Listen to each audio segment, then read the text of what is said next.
Elle traverse le désert, comme une phrase qu'on n'a jamais réussi à faire taire.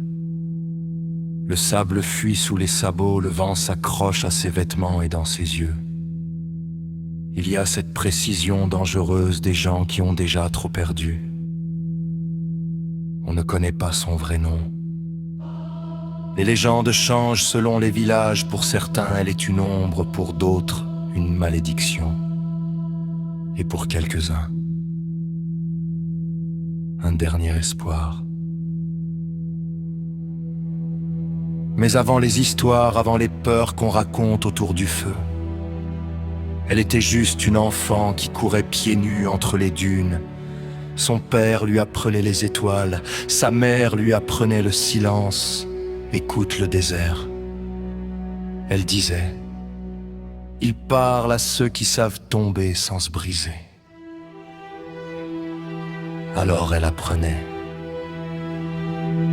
à tirer avant d'avoir peur, à monter à cheval avant même de savoir écrire, à cacher ses larmes parce que dans certaines terres la tristesse attire les vautours. Puis la guerre est arrivée, pas une guerre noble, pas celle des chansons, une guerre sale avec des hommes qui prennent au nom de Dieu de l'or ou de leur propre vide intérieure. Ils ont brûlé les maisons, cassé les puits, volé les enfants comme on vole du bétail. Et ce jour-là, quelque chose s'est levé en elle.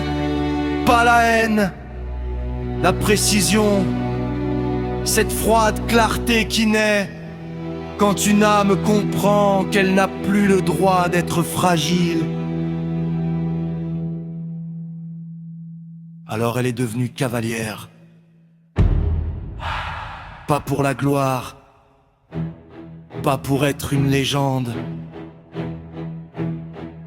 mais parce qu'il fallait bien que quelqu'un réponde à la violence, sans devenir monstrueux.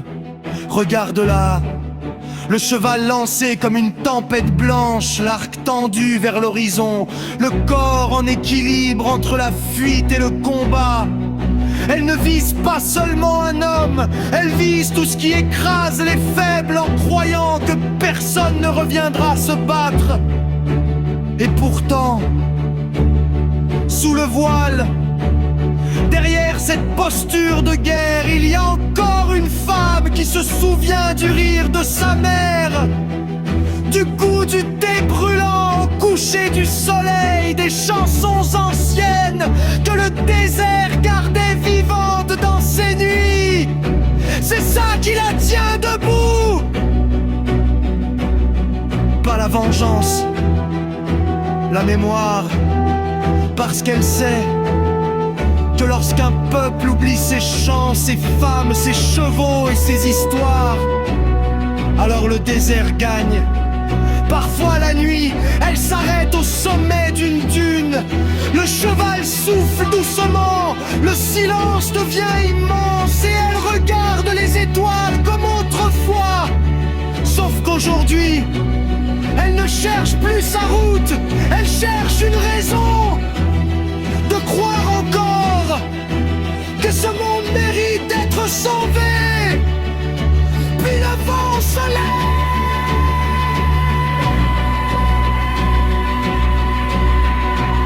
Alors elle remet une flèche sur la corde, serre les jambes contre le cheval et repart au galop, parce que certaines femmes ne sont pas nées